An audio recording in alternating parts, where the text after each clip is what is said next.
Hola, a continuación les presentaré los mecanismos básicos del aprendizaje, sus tipos y cómo se relacionan con la memoria.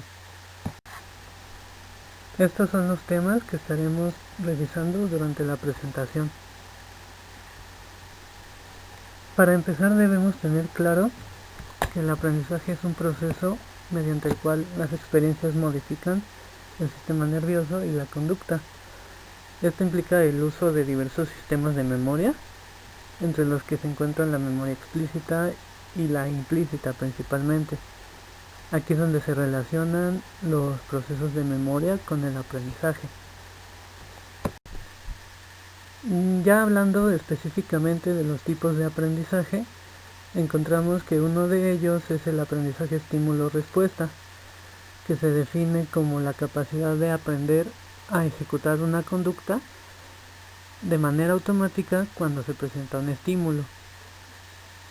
Esto involucra el establecimiento de conexiones entre circuitos de percepción y de movimiento entre las cortezas somatosensorial y las motoras. La respuesta o conducta que se realiza es variable y se puede clasificar este tipo de aprendizaje en el condicionamiento clásico o el condicionamiento instrumental u operante. Aquí se incluyen los trabajos destacados de Pavlov con los experimentos que hizo con perros y por otro lado los que realizó Skinner con ratas. Ahora hablando del condicionamiento clásico, esta es una forma de aprendizaje en la que un estímulo sin importancia, al que se le denomina estímulo neutro, adquiere las propiedades de un estímulo importante. Existe en este tipo de aprendizaje una asociación entre dos estímulos y podemos ver en la imagen. Uno de ellos es el estímulo incondicionado, que en este caso puede ser la comida, que tiene una respuesta incondicionada típica de especie, como es la salivación en el perro. Antes del condicionamiento se tiene un estímulo neutro o estímulo incondicionado, que puede ser un tono de un silbato, el cual no produce la respuesta, esta respuesta típica. Después se condiciona presentando esos estímulos juntos, es decir, el tono junto con la comida, y se produce la respuesta que esperamos. Y después del condicionamiento, la única presentación del estímulo que ya fue condicionado produce la respuesta que estamos esperando. Es importante que los estímulos se presenten emparejados para lograr una correcta asociación entre el estímulo condicionado y el incondicionado. Aproximadamente este intervalo de presentación debe ser de menos de un segundo y estos deben coincidir en tiempo. En la parte neuropsicológica se pueden identificar que los circuitos de la amígdala, específicamente el núcleo central y el lateral, están involucrados en este tipo de aprendizaje. Normalmente se transmite la señal del núcleo lateral reforzando la sinapsis y transmitiéndola hacia el núcleo central. Este circuito se involucra cuando hay respuestas emocionales condicionadas. En ese sentido, en el condicionamiento clásico sucede el reforzamiento de la conexión sináptica, es decir, la conexión que existe entre una neurona y otra.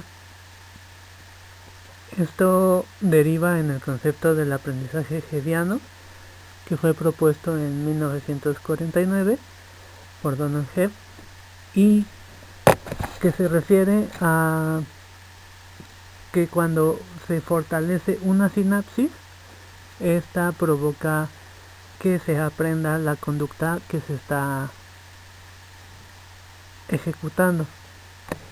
También hay otros conceptos involucrados, como es el de la sensibilización, que se refiere a una facilidad en la neurona presináptica para aprender una conducta, y los conceptos de habituación y extinción, que van relacionados en el sentido de que son una disminución en la tasa de respuesta.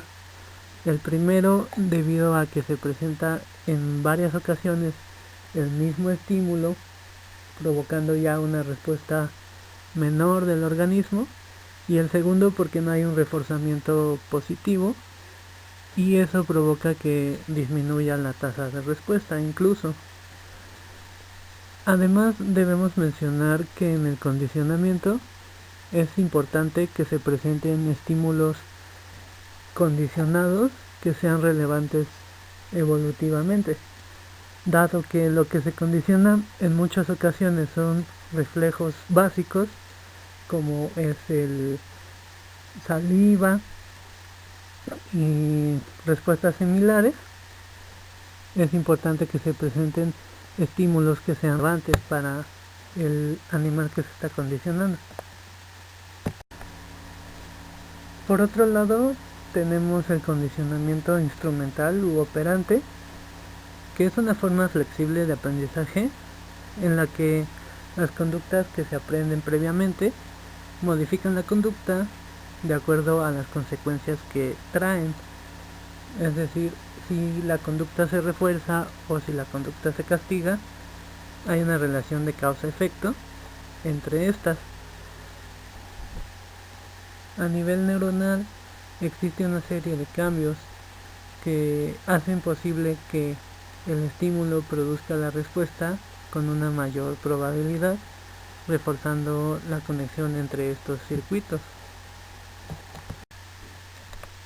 Y a un nivel de detalle mayor, encontramos que es necesaria la síntesis de proteínas y que esta puede ser controlada por la expresión de genes que sintetizan esas mismas proteínas involucradas.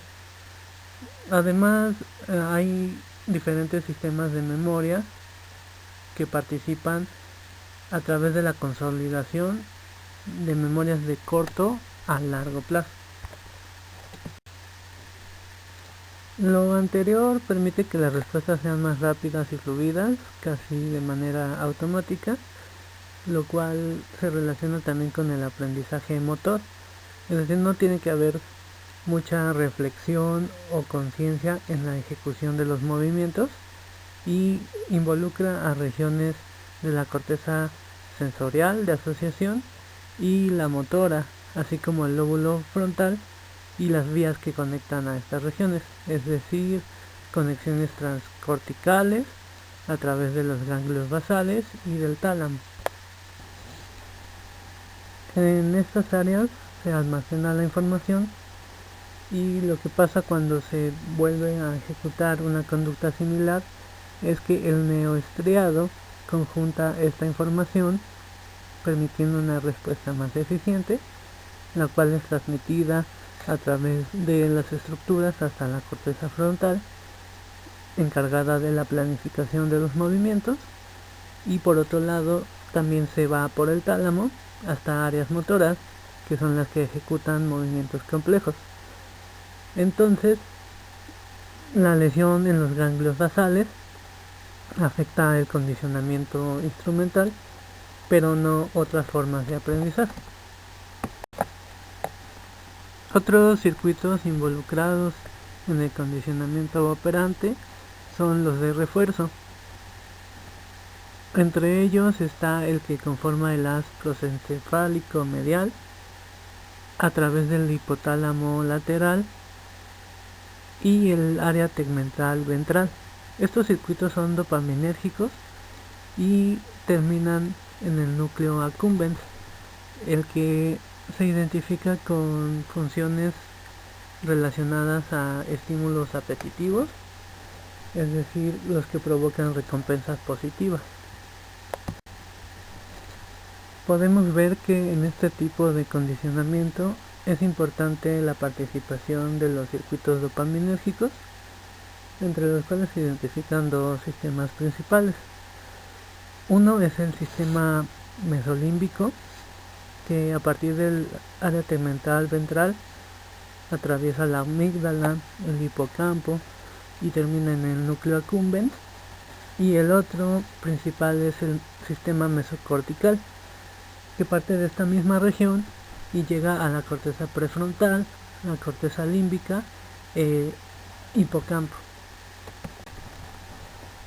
Los sistemas de recompensa o de refuerzo son importantes, así como también lo son los de la amígdala, en especial la parte basolateral, que es la que permite respuestas emocionales y la asociación entre los estímulos.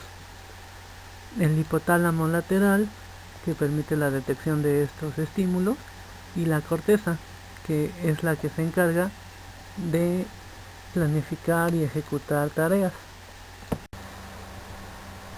Ahora vamos a hablar de un tema muy interesante, como es el de la plasticidad sináptica, que se define como los mecanismos celulares que producen cambios en las estructuras de la sinapsis y que a su vez provocan efectos en las neuronas y en el aprendizaje, en la memoria y en otros procesos cognitivos. Se dice que esta es la expresión de la individualidad, dado que al mapear la conexión cerebral, pues ninguno es igual a otro y siempre está en constante cambio.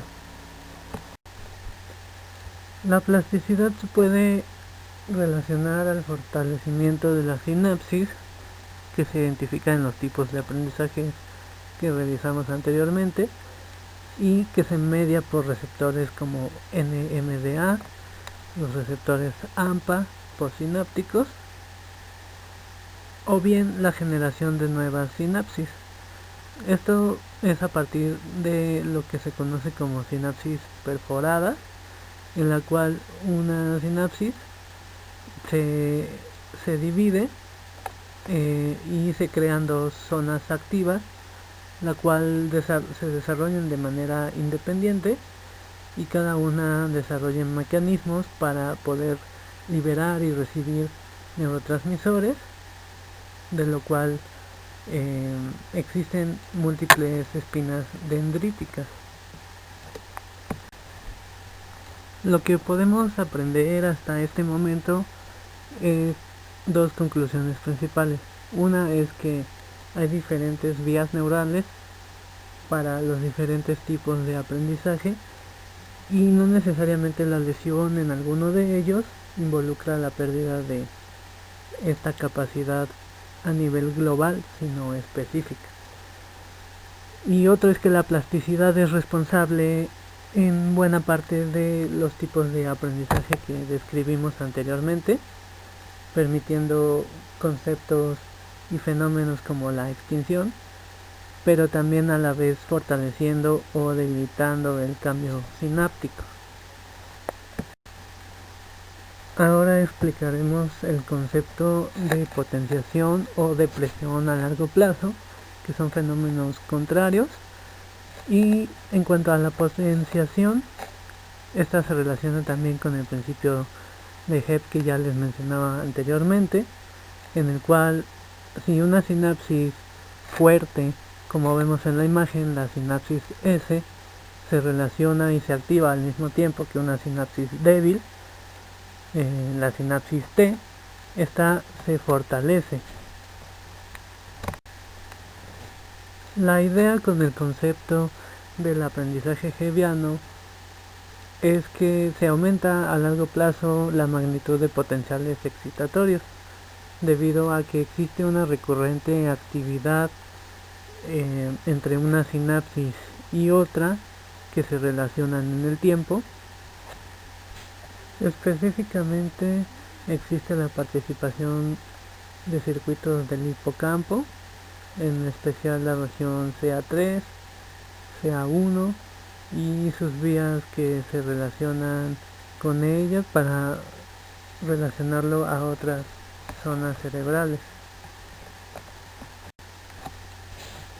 Esto se ha comprobado a través de la estimulación eléctrica mediante electrodos externos a, a estas zonas, principalmente a CA1, y podemos observar en la imagen que los potenciales que se provocan después de esta estimulación son todavía mayores. Entonces, en la potenciación, las sinapsis débiles se aprovechan de la actividad de las sinapsis fuertes y se asocian en el mismo conjunto neuronal, haciendo una acción sumatoria que provocan que haya despolarizaciones de la neurona postsináptica de una manera más sencilla. Mencionaba que la depresión a largo plazo es el fenómeno contrario a la potenciación, es decir que aquí se presenta una disminución en la excitabilidad de una neurona y se debe porque se estimula la neurona cuando ésta está despolarizada ligeramente o hiperpolarizada, lo cual no provoca potenciales de acción. Al no generarse dichos potenciales de acción, hay una falta de activación y eso a su vez provoca que la conexión entre esas neuronas se vea debilitada. Incluso una estimulación de baja frecuencia con un electrodo externo puede provocar este efecto. Incluso se observa que este fenómeno se da sobre todo en circuitos del hipocampo, de la circunvolución dentada, en la cual hay una mayor concentración de receptores NMDA y de receptores AMPA, los cuales disminuyen en gran manera su cantidad que se puede medir en estas zonas cerebrales.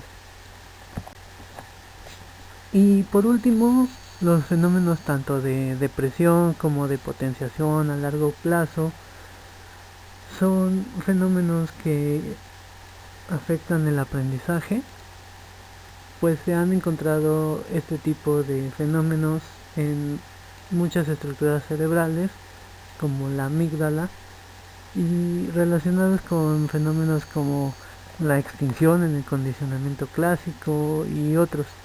Incluso aquí en la gráfica se puede observar cómo suceden estos fenómenos. Normalmente hay una potenciación hasta cierto punto en el que se provoca la sensibilización y posteriormente, si no se sigue acompañando y reforzando esta conducta, puede existir una extinción en la cual la respuesta que se espera ya no es emitida. Estas son las referencias que se utilizaron para la presentación. Muchas gracias por su atención.